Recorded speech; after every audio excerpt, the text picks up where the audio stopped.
Malik Ndiaye, directeur général de la Banque agricole.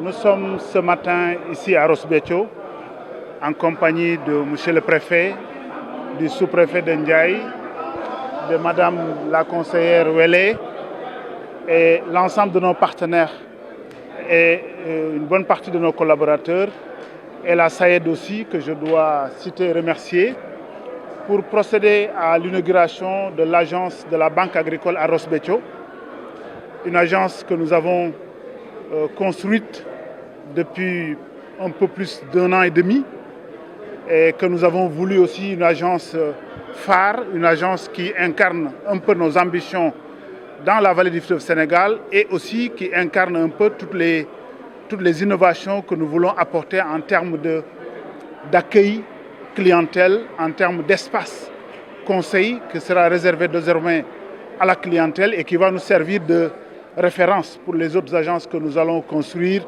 pour déployer davantage le réseau de la banque au niveau de toutes les régions du Sénégal. Nous avons un réseau de 40 agences aujourd'hui et qui se développe. Nous comptons l'amener au moins autour de 50 agences d'ici l'année prochaine, s'il plaît à Dieu, pour assurer une proximité, mais aussi assurer une modernité dans le cadre de l'accueil que nous voulons, en tout cas un accueil de qualité, un espace convivial et permettre à ce que nos clients soient dans les meilleures conditions possibles d'accueil. C'est ça qui nous a réunis aujourd'hui à Ross Béthio.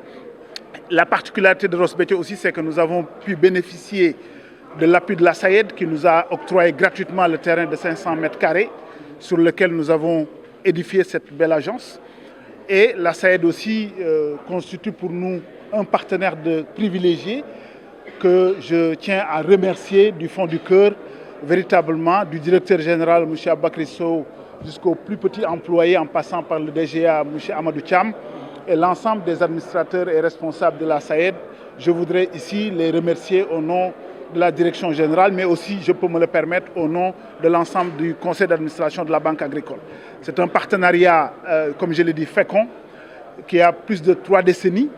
Et nous avons, comme je l'ai dit tantôt, remercié nos prédécesseurs qui ont eu, en tout cas, l'intelligence de nouer ce partenariat, dont nous avons la charge, en tout cas, la lourde responsabilité d'amplifier, de bonifier et de faire en sorte que, justement, nous puissions faire tout cela au bénéfice de nos populations. Encore une fois, ce qui se joue aujourd'hui, c'est au-delà de nos personnes, de nos institutions, c'est l'avenir de nos terroirs, c'est l'avenir de nos populations que nous devons aider à sortir un peu de cette pauvreté, de créer les conditions d'une croissance saine dans les terroirs. Et je pense que toutes les conditions sont réunies dans la vallée du fleuve Sénégal pour atteindre cet objectif. Mais justement, comment comptez-vous accompagner les agriculteurs de la vallée, surtout dans le domaine du financement? Est-ce qu'il y a des financements que vous octroyez aux agriculteurs?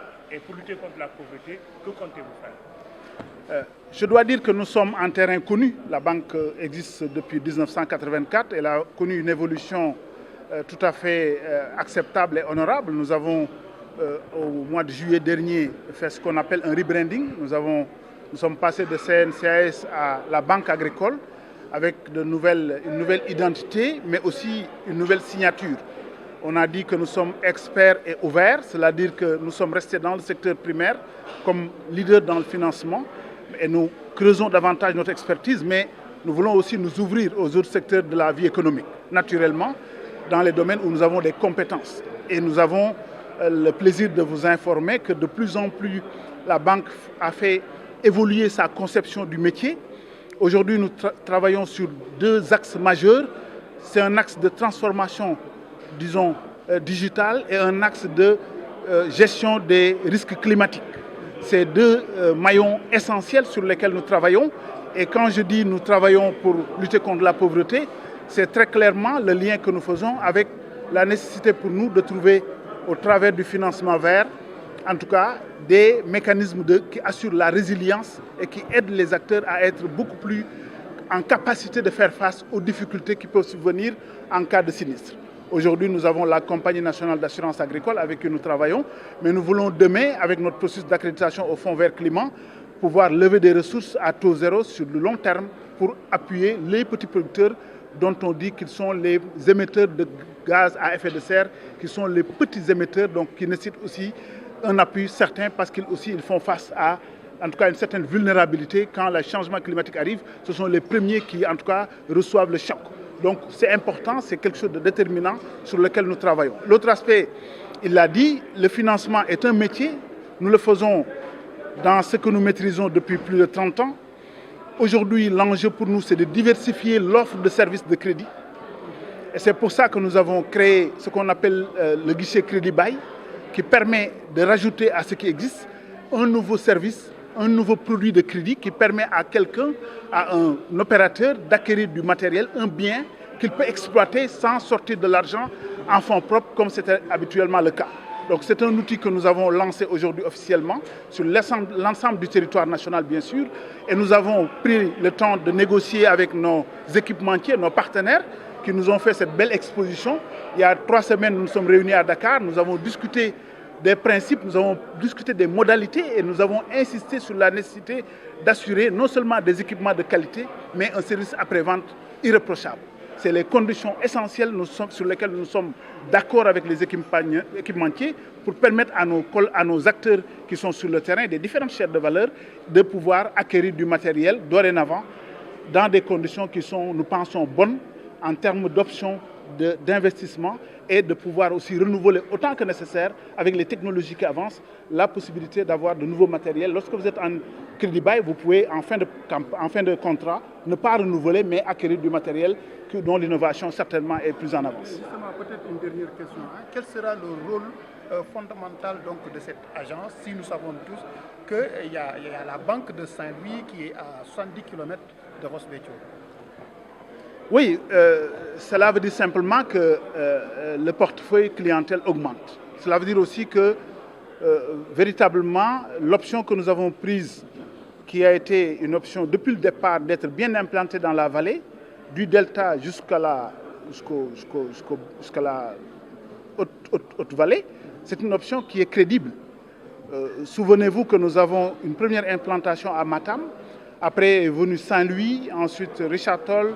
Ensuite, nous avons été à Ndioum, nous avons été à Ourossogui, nous sommes venus à Ross Béthio et malgré tout, toutes nos agences restent des agences rentables, donc qui ont des actifs. Nous avons aussi l'Université Gaston Berger avec EDK. Donc cette proximité est nécessaire parce que vous le voyez tous les jours, les gens ne peuvent plus faire des kilomètres et des kilomètres pour aller dans leur banque. Ça, c'est une question qu'il faut résoudre. Deuxièmement, nous avons aussi besoin d'une certaine connaissance, de mieux connaître la clientèle. Il faut descendre sur le terrain, dans les parcelles, dans les terroirs, pour connaître mieux les clients. Et j'ajoute que, je le disais tantôt à monsieur le préfet, jusque-là, nous sommes restés dans les parcelles, en apportant de l'engrais, des semences, du matériel agricole, des prestations de services. Nous voulons accompagner les agriculteurs dans leur maison, pour voir s'ils ont besoin d'acheter un pick-up, d'acheter un téléviseur, de monter un kit solaire, etc. Et c'est ça, c'est important, c'est un changement de paradigme. Donc le revenu des agriculteurs est un revenu sur lequel nous pouvons asseoir du service crédit.